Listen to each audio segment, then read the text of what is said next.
This was the week of the reading slump, but let's talk about what I did end up reading.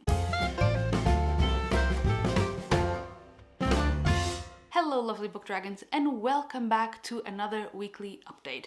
I hope your week went better than mine, because I was in a reading slump for the first 3 days of the week. I didn't manage to read a single page from Monday to Wednesday, and then I was on holiday from Thursday to today, Sunday, but I had so much going on, some of which you may have already seen, some of which you will see very soon. So yeah, reading was not the greatest this week. I have read a little bit, so let's talk about that. Let's talk about what I've read, what I'm currently reading, and what I hope to get to next, because I feel like the reading mood is back and I just gotta take advantage of that. So first and foremost, since the last time we talked, I was able to finish Valor by John Gwynne. I filmed this last Sunday and I said I don't know if I'll be able to finish it today because I have 200 and something pages left.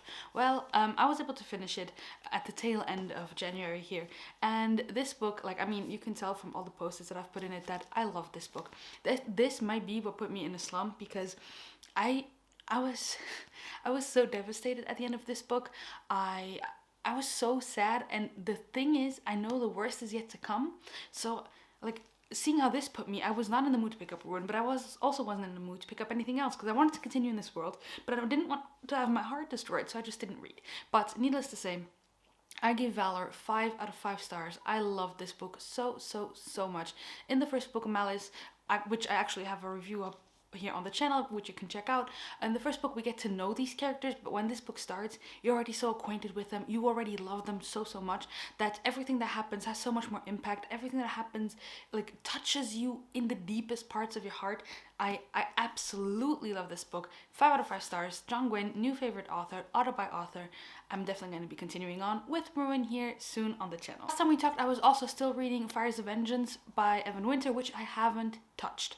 I've touched it to bring it from this room to the living room, and I haven't read it. So I'm still 120 pages into Fires of Vengeance. Haven't continued on. Hope to this week. Really hope to. Fingers crossed, guys. Fingers crossed, or I'll have to put it down and then pick it up at a later date. But I really hope to read Fires of Vengeance, because I'm excited to get to it.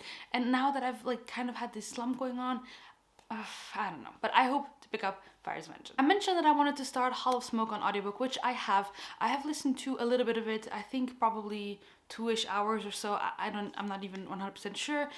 So far it's okay.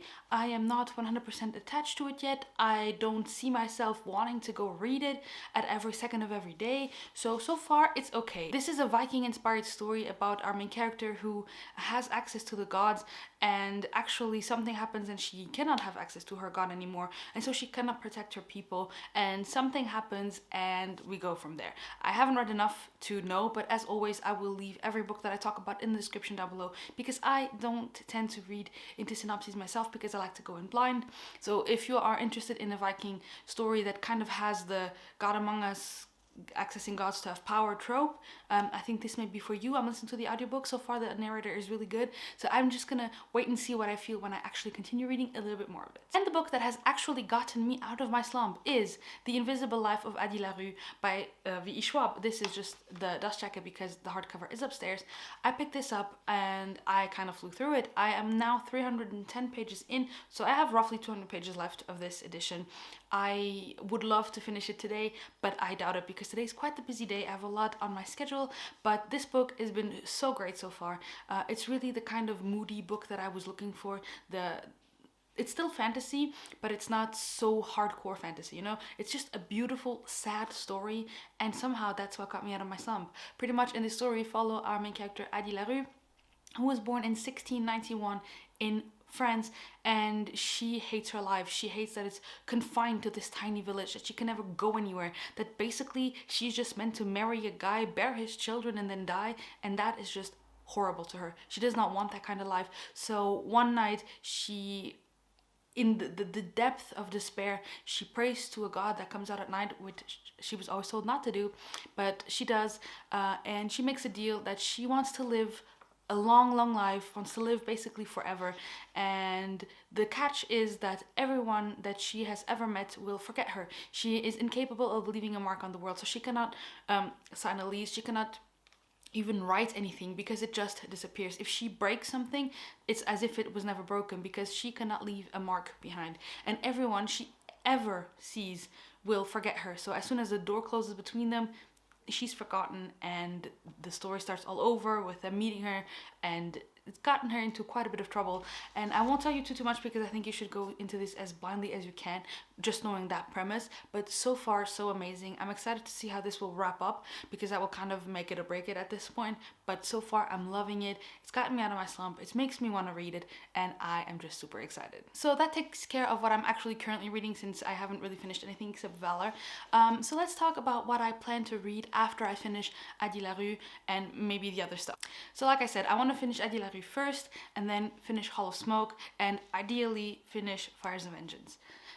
I'm going to take that one slow. I just want to finish it at some point this month. I don't say that I want to finish it this week. I just want to continue a little bit in it, because I know that once I get another 100 pages in, I'm going to be addicted and I'm going to finish it in one go. So I hope that that's what happens. But those are the books that I'm currently reading and I want to continue on. But I have some other books on the dock that I would love to get to, because they are short and I think they will help me get through this like momentum of reading.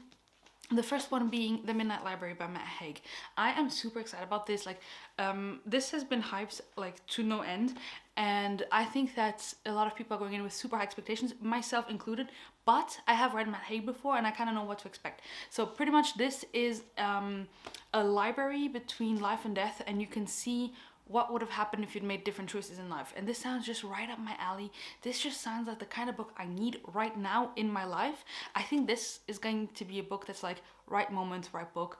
It's gonna click, it's gonna mesh, and it's gonna be great. So I'm hoping to read this. This is pretty short. This is under 300 pages. So I know I can get to this really quickly, and I hope to do that to continue me, to propel me in my momentum of reading, to get out of the slump once and for all. Along the same lines, I want to get to The Vanishing Half by Britt Bennett. This is also not too long. This is going to be a little bit harder to read, because this is a discussion about race, about all those things, but this is a book that has been on my radar for quite some time now. I actually cannot wait to get to this, because it sounds like something that's going to really be impactful and touch me. This is a historical fiction about two sisters. I think they're twins, and one decides to live a white life and one a black life, because they could be passing as white, if I understand correctly, and the ramifications that this has on their lives and probably also their children's lives. So I am super interested by this, and I think that this is the kind of book that I need to cleanse my palate with all these, with The Midnight Library, with this, and with the next book I'm going to talk about. I think these are going to be the perfect palate cleanser to then delve into like some more epic fantasy and get my heart broken by John Gwynne. And the last book I'm talking about is A History of What Comes Next by Sylvain Neuvel. I have never read anything by Sylvain Neuvel, but I will be reading Themis Files next month with my friends Sophia and Brooke. So this month I'm buddy reading this one with Erica over at Geeklet Read Stuff. This was kind of like an impromptu buddy read. She was just mentioning this in her February TBR, if I'm not mistaken, which I will leave linked down below. And I saw the book, I saw that the audiobook is a full cast, it is on script, and I thought, hey, it is short, it is sci-fi, full cast, audiobook on script, perfect palate cleanser. So I'm actually going to be starting this one either today or tomorrow with Erica. We're going to be buddy reading it, and I think it's going to be a lot of fun. And the final book I want to mention here that I'm going to be starting this week is Black Sun by Rebecca Roanhorse. This is the Shelf Space buddy read book for the month of February, and I'm actually also going to be buddy reading this one with my friend Ruby. So we are deciding to pick this one up over the next weekend. So in the next weekly update, you'll probably hear more about it. I'm super excited about this one. It's like gods and solar eclipses and stuff like that. I can't wait to get to this. It sounds incredibly fun, incredibly like just great, a new fantasy to get into. So I want to get through the palate cleansers first and then right back into fantasy. So there you go, guys. That is pretty much what I've been reading, what I hope to read next, and hopefully get me out of the slump. Let me know in the comments down below what you have been reading and what book you're super excited to get to next. In the meantime, I wish you a wonderful week, and I will see you very soon with another video. Bye, guys.